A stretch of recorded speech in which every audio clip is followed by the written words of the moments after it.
पुणे के मुस्लिम welfare औकाफ trust की जानिब से गणेश विसर्जन में हिस्सा लेने वाले गणपति मंडलों का खैर मकदम किया गया। श्रद्धालुओं को खुशबू लगाकर गणेश उत्सव की मुबारकबाद दी जाती है। मुस्लिम वेलफेयर औकाफ ट्रस्ट पिछले 25 सालों से इस किस्म का काम कर रहा है। इनका मकसद सिर्फ गंगा जमनी सखावत और हिंदू मुस्लिम भाईचारे का पैगाम देना है।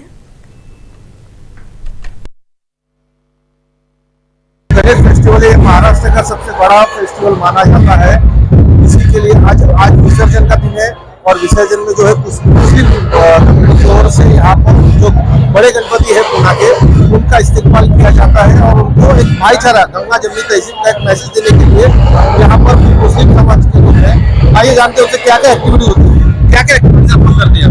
हम पिछले 22 से 25 साल हो गए हम लोग के यहाँ बेलबाग चौक में, समाधान चौक जो पुणे का ऐतिहासिक चौक है, यहाँ जो पूरे देश भर में पूरे यानी थ्रू आउट इंडिया के बाहर भी ये गणेश फेस्टिवल, जिसको पुणे की एक अलग अहमियत है, बहुत बड़े पैमाने पे लाखों करोड़ों लोग इसमें यहाँ शामिल होते हैं। तो उनके साथ में हम भाईचारा बढ़ाने के लिए और एक आपस का प्रेम और मोहब्बत हमारे